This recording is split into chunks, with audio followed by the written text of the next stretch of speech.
बोल जयकारा, बोल मेरे श्री गुरु महाराज की जय। श्री अमर ज्योति दर्शन। श्री सद्गुरुदेव जी महाराज की श्री आज्ञा अनुसार प्रत्येक पर्व पर यहाँ सत्संग के कार्यक्रम का आयोजन किया जाता है। उस निश्चित समय में संयुक्त रूप से सभी गुरुमुख जन सत्संग का लाभ उठाते हैं। भजन अभ्यास केवल महात्मा जन एवं भक्त जन ही यहाँ बैठकर करते हैं। आपने अपनी श्री मौत से महात्मा संतोषानंद जी को अपने समीप बुलाकर पावन वचनों में फरमाया, महात्मा जी, हमारे परम आराध्य देव श्री तृतीय पातशाही जी महाराज को श्री 108 श्री द्वितीय पातशाही जी महाराज ने अपनी दिव्य वाणी में फरमाया था कि आप श्री आनंदपुर का निर्माण एवं विकास करो। महापुरुषों की जन्मस्थली और कर्मस्थली यहीं पर है। जो श्री आनंदपुर आएगा उसके सारे तीर्थों का फल स्वयमेव ही प्राप्त हो जाएगा। उसे कहीं भी जाने की आवश्यकता नहीं। आज श्री शांति भवन में श्री परमहंस दयाल जी को विराजमान किया गया है, तो समझो कि यही उनका पावन जन्म स्थल है। परमानंद भक्ति के जाज्वल्यमान भास्कर श्री परमहंस दयाल जी इस धरा पर अवतरित हुए। उसी दिन ही श्री परमहंस अद्वैत मत की नींव रखी गई। यही महापुरुषों के गुप्त संदेश होते हैं। हमने आपकी हार्दिक अभिलाषा को पूर्ण कर दिया है। महात्मा जी इन श्री प्रवचनों को श्रवण कर नतमस्तक हो गए और हृदय से श्री प्रभु जी का कोटि कोटि आभार प्रकट करने लगे। कुछ प्रबंधकों ने परस्पर विचार विमर्श किया कि निवास स्थान से इतनी दूर भजन ध्यान के लिए आना कठिन प्रतीत होता है। इसके लिए श्री चरणों में विनय करें कि एक स्थान आवास स्थान के पास भी होना चाहिए। अभी 2-4 दिन ही व्यतीत हुए थे कि पुनः उन्होंने एक दूसरों के साथ अपने विचारों को व्यक्त किया।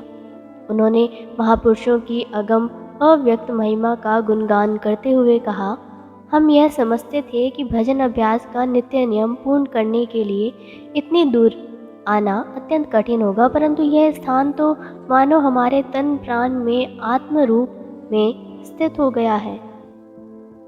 इसका प्रभाव आत्मानंद की अनुभूति सदा आकर्षित करती है और यह स्थान अब समीप ही लगने लगा है।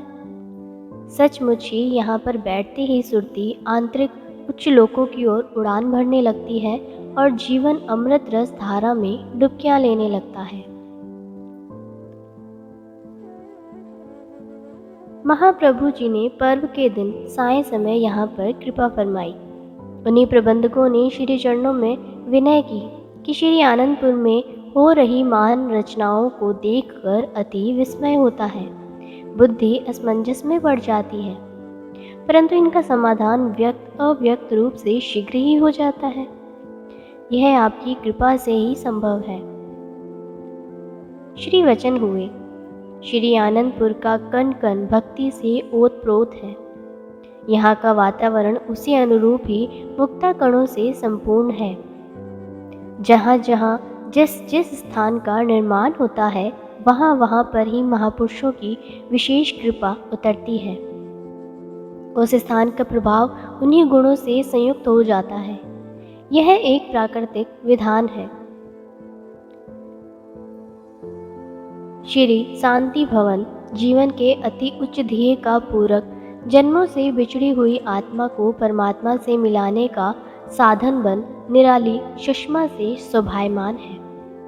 प्रेमी गुरुमुख श्री वचनानुसार भजन अभ्यास करके अपूर्व आनंद को प्राप्त कर जीवन को खुशियों से भर लेते हैं और लक्ष्य को पाने में सफल हो जाते हैं।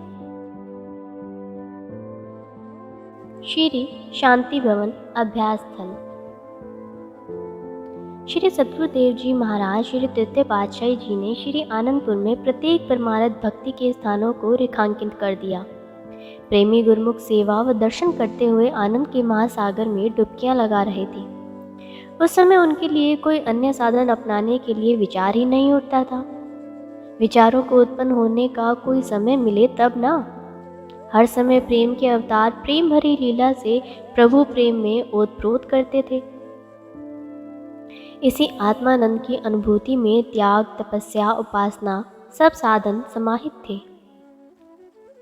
श्री तृतीय पातशाही जी महाराज ने धुरधरगाही मौज को सम्मुख रखते हुए अगम की जानते हुए उन सब स्थानों व साधनों को परिलक्षित किया।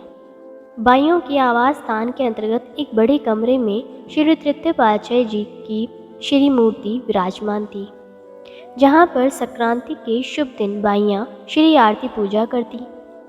इस आवास स्थान से बाहर समीप ही टीन की छत से आच्छादित एक बड़े कमरे का निर्माण करवाया। यहाँ पर भी लकड़ी के बने हुए सिंहासन पर श्री तृतीय पातशाही जी महाराज की पावन प्रतिमा विराजमान थी। बाहर से आई हुई कई बुजुर्ग बाइयाँ व संगतें यहाँ पर भजन अभ्यास करती। भक्त हितकारी श्री चतुर्थ पातशाही जी महाराज ने बाइयों व भक्तानियों को इसी शांति भवन में बैठकर 1 घंटा भजन करना आवश्यक नियम बतलाया तथा परिपक्वता से इसका पालन करवाया। फरमाया कि सभी स्थायी निवासी एवं सत्संगी महात्मा बाई जन्म संगतें प्रातः श्री परमहंस अद्वैत मंदिर में श्री आरती पूजा के पश्चात अपनी अपनी ओर से श्री शांति भवन में बैठकर सूरत शब्द योग का नियम निभाएं और मानव जीवन को सफल करें। परम पुरुष परम ब्रह्म साकार अलौकिक गुण संपन्न श्री परमहंस सद्गुरु दाता दयाल जी श्री पंचम पातशाही जी ने कई बार श्री शांति भवन में बैठकर भजन अभ्यास करवाया और मानव जीवन की सफलता एवं पूर्णता का विशिष्ट साधन बतलाया। उस समय छोटा स्थान होने के कारण इसे टीन की छत पर खपरेलें डालकर कुछ स्थान आगे बढ़ाया। जैसे जैसे उपयुक्त समय आता गया वैसे वैसे ही उस स्थान को भव्य रूप प्रदान करते गए। आपने सन 1984 में इस भवन निर्माण की नींव रखी। इसे हवादार बनाने के लिए खुले दरवाजे, खिड़कियां व रोशनदान रखवाए। चहुं और बरामदे व प्रांगण के पश्चात परिधि के अंदर फूलों के पौधे लगवाए। इन फूलों की सुगंधि युक्त समीर से मस्तिष्क में तरोताजगी आती है। संगमरमर की शिलाओं से श्री सिंहासन जी के चारों ओर कुछ स्थान का निर्माण करवाया। इसका सेवा कार्य अति तीव्र गति से संपन्न हुआ और यह भव्य भवन 1 वर्ष में बनकर तैयार हो गया। संगमरमर का कार्य धीमी गति से चलता रहा। श्री सद्गुरुदेव जी महाराज ने 31 मार्च सन 1985 को शुभ रामनवमी के दिन प्रातःकाल प्रातः स्मरणीय जगत वंदनीय महातपोनिधि ब्रह्मनिष्ठ श्री परमहंस दयाल जी की दिव्य प्रतिमा को इस नवनिर्मित शांति भवन के सुंदर शुभ्र सिंहासन पर निज कर कमलों से विराजमान किया। हार पीताम्बर पहनाकर दिव्य स्वरूप को केसर तिलक से सुशोभित किया। श्री आरती पूजा का कार्यक्रम हुआ। महाप्रभु जी ने अपनी दिव्य वाणी में फरमाया, संसार में काल और माया का ऐसा चक्र चल रहा है कि जीव गफलत की निद्रा में सोकर अपने लक्ष्य को भूल गए हैं, जिसकी वजह से जन्म जन्मांतरों से पीड़ित होते चले आ रहे हैं। जिनके पूर्वले संस्कार होते हैं, जिनमें अभिलाषा उत्कंठा होती है, वे अपनी निजी वस्तु को प्राप्त कर लेते हैं। वे अपनी खोई हुई वस्तु को पाकर जन्म सकारत कर लेते हैं। ऐसी पुण्य संस्कारी रूहों के लिए कुदरत की ओर से प्रबंध होता है। उन्हें सत्पथ दर्शाने के लिए समय समय पर सत्पुरुषों का जहूर होता है। सत्पुरुषों का अवतरण महज इसी काम के लिए होता है।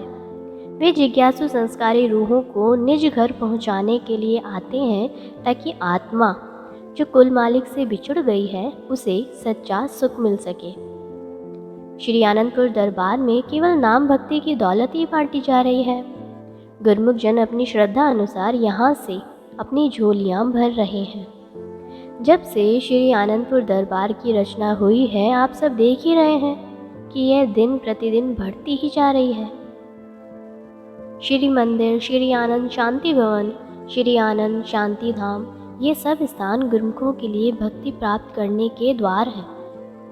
यह श्री शांति भवन इसलिए बना है ताकि गुरुमुख भजन अभ्यास से सुरती को मालिक से मिलाएं, जो कि विषय विकारों में फंसी है। जो नाम की माला को अपनी सुरती में पिरोएंगे, वे मन माया के गलबे से हटकर मालिक के चरणों में सुरक्षित हो जाएंगे। आप गुरुमुखों के अहोभाग्य हैं जो ऐसा सुअवसर मिला है। गुरुमुख सेवा, दर्शन, सत्संग से जीवन का कल्याण कर लेते हैं। गुरुमुखों के उद्धार के लिए इन स्थानों का निर्माण किया जाता है। इसलिए सबका कर्तव्य हो जाता है कि अधिक से अधिक समय देकर भजन ध्यान करें ताकि अधिक से अधिक लाभ प्राप्त हो। चाहे कोई श्री आनंदपुर में रहने वाला है या कोई बाहर रहने वाला है, 1 घंटा भजन अभ्यास हर गुरुमुख के लिए अनिवार्य है। 24 घंटों में से 1 घंटा अवश्य निकालें। इसमें गुरुमुखों की बेहतरी है और जीवात्मा का कल्याण है। महापुरुषों का भी यही उद्देश्य होता है कि गुरुमुख इस सुनहरी वक्त का पूरा लाभ उठाएं। पावन श्री वचन श्रवण कर सबका हृदय रोमांचित हो गया। सबने गुरु महिमा के गीत गाते हुए श्री प्रभु जी का कोटि कोटि आभार प्रकट किया। प्रसाद वितरित हुआ। शुभ मुहूर्त संपन्न होने के पश्चात आप स्वयं भी वहां विराजमान रहे और सब गुरुमुखों को 1 घंटा भजन करने की आज्ञा फरमाई। सबने श्री दर्शन ध्यान करते हुए तेजोमयी प्रभा को अंतर्मानस में भरते हुए शांत एकांत समय में उस आत्म आनंद को पाया जिसे हजारों वर्षों की तपस्या करने पर भी प्राप्त नहीं किया जा सकता। श्री आज्ञानुसार यहाँ पर प्रातः सायं नियुक्त सेवादार बाइयाँ श्री आरती पूजा करती। श्री परमहंस अद्वैत मंदिर में श्री आरती पूजा की मधुरिम ध्वनि का संबंध यहाँ पर जुड़ा हुआ है, जिससे यहाँ पर बैठे हुए सभी प्रेमी तन्मय होकर हृदय में उल्लास भरते हैं। वे प्रेमी हैं बुजुर्ग माता अथवा लाचार बीमार जो श्री मंदिर में नहीं पहुँच पाते, यहाँ आकर श्री आरती पूजा का लाभ उठाते हैं। इस शांति भवन का निर्माण हो जाने से गुरुमुख जन अधिकाधिक समय भजन ध्यान में व्यतीत कर अपनी आत्मा का कल्याण करने लगे। ये महापुरुषों के जीवों पर अनंत अनंत उपकार हैं। गुरुमुख यहाँ आकर अपनी सुरती को एकाग्र कर भजन अभ्यास का आनंद लेते हैं। क्रमशः बोल जयकारा बोल मेरे श्री गुरु महाराज की जय।